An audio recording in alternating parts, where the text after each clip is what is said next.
नमस्ते। आज हम बिहार की गलियों में चल रहे एक जरूरी लेकिन हाँ कुछ उलझन भरे मामले पर थोड़ी गहरी नजर डालेंगे। चुनाव आयोग ने ना विधानसभा चुनाव से ठीक पहले मतदाता सूची को अपडेट करने का एक खास अभियान छेड़ दिया है। हाँ, और हमारे पास जो जानकारी आ रही है वो सीधे जमीन से है। गांव-गांव में लोग क्या सोच रहे हैं, क्या महसूस कर रहे हैं। बिल्कुल, क्या मुश्किलें आ रही हैं। तो आज की बातचीत का मकसद यही समझना है कि इस पूरी सरकारी कवायद का आम लोगों पर क्या असर पड़ रहा है, खासकर गरीब और हाशिए पर रहने वाले तबकों पर। और ये इतना चुनौतीपूर्ण क्यों बन गया है, ये भी देखना होगा।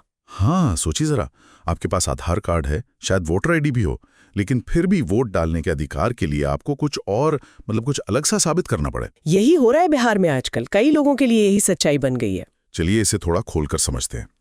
तो ये सारी उलझन आखिर है क्या? असल में बात यह है कि चुनाव आयोग जो है वो 2003 की मतदाता सूची को देख रहा है, उसे आधार बना रहा है।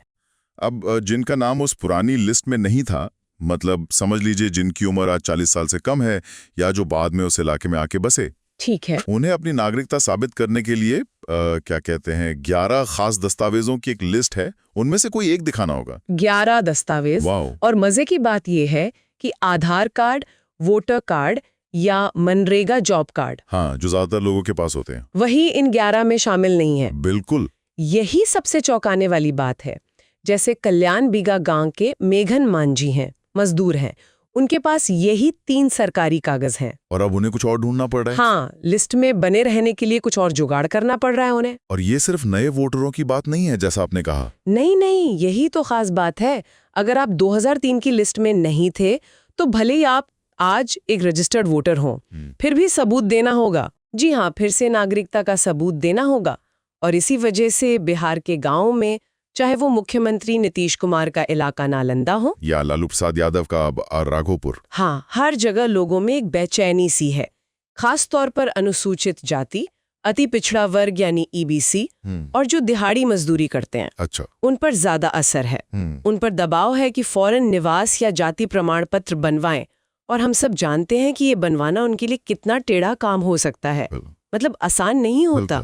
और इस सबके लिए वक्त बहुत ही कम दिया है, सिर्फ 25 जुलाई तक। हाँ, और ऊपर से मानसून का मौसम। वही तो, बारिश का मौसम सर पर है।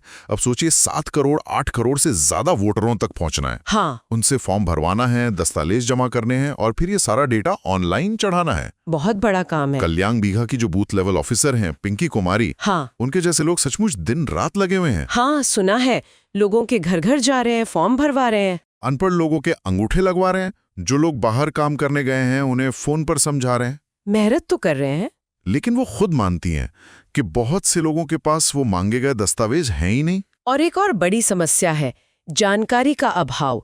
ये इसे और ज्यादा पेचीदा बना रहा है। अच्छा, कैसे? जैसे नालंदा की ही राजगीर की पूजा कुमारी हैं, या बिहार शरीफ में एक नई बहू आई हैं आफिया परवीन। इन जैसी कई महिलाओं को तो पता ही नहीं है कि ऐसा कुछ हो ही रहा है। उन्हें भनक तक नहीं है। बिल्कुल नहीं। और राघोपुर जैसे इलाकों में तो हालत और भी नाजुक है। बिंदु देवी जैसी कई महिलाएं, उनके पास सिर्फ आधार कार्ड है और उन्हें पता नहीं कि जाति प्रमाण पत्र कैसे बनता है। उन्हें ये भी नहीं पता। और कुछ हैं जैसे योगिता देवी, उन्हें एक अलग ही डर सता रहा है। क्या डर? डर ये कि अगर उन्होंने अपनी पुश्तैनी जमीन के थोड़े बहुत कागज दिखा दिए तो कहीं सरकार उन्हें अमीर ना समझ ले और राशन कार्ड बंद ना कर दे। हाँ, भले वो जमीन गुजारे लायक भी ना हो। तो देखिए, सही जानकारी और उसका सही वक्त पर पहुंचना कितना जरूरी है। हाँ, बात तो सही है। वैसे ऐसे ही उलझे हुए मामलों को सुलझाकर आप तक पहुंचाने की हम कोशिश करते रहते हैं। अगर दर्शक चाहते हैं कि ऐसी जरूरी जानकारी उन तक पहुंचती रहे तो हमारे YouTube चैनल से जरूर जुड़ें।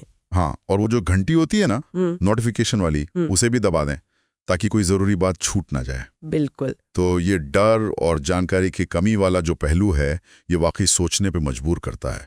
एक तरफ जिला प्रशासन कह रहा है कि जल्दी प्रमाण पत्र जारी करो, हाँ, निर्देश तो दे रहे हैं। वहीं दूसरी तरफ राघोपुर के BLO हैं महेश कुमार ठाकुर, वो जमीनी हकीकत बता रहे हैं। वो मान रहे हैं कि कई बस्तियों में तो लोगों के पास कोई कागज ही नहीं है। उन्हें खुद नहीं पता कि ये कहाँ कैसे पूरा होगा। उन्हें खुद समझ नहीं आ रहा कि इतने कम समय में ये लक्ष्य कैसे पूरा होगा।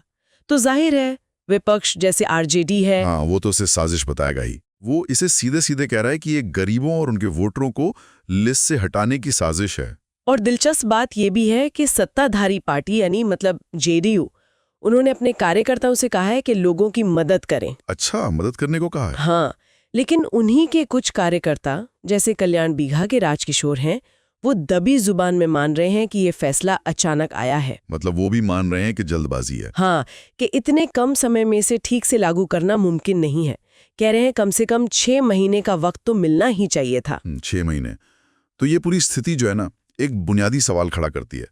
क्या इतनी जल्दबाजी में, वो भी मॉनसून के बीच और दस्तावेजों की ऐसी शर्तों के साथ, मतदाता सूची को अपडेट करना, क्या ये वाकई हमारे लोकतंत्र को मजबूत करेगा या कहीं अनजाने में उसे कमजोर तो नहीं कर देगा? तो कुल मिलाकर देखें तो बिहार में ये जो मतदाता सूची को अपडेट करने की मुहिम है, ये कई गंभीर सवाल खड़े कर रही है। हाँ, दस्तावेज जुटाने की चुनौती है, वक्त की कमी है। और सबसे बड़ी चिंता ये कि इसका सबसे ज्यादा असर कहीं गरीबों, युवाओं और दूर दराज के इलाकों में रहने वालों पर ना पड़े। यही मुख्य चिंता है। यह हमें सोचने पर मजबूर करता है कि भाई, वोट देने का अधिकार किसी भी नागरिक के लिए कितना बुनियादी है ना? सबसे बुनियादी अधिकारों में से एक। और उसे साबित करने की प्रक्रिया कितनी सीधी और सुलभ होनी चाहिए।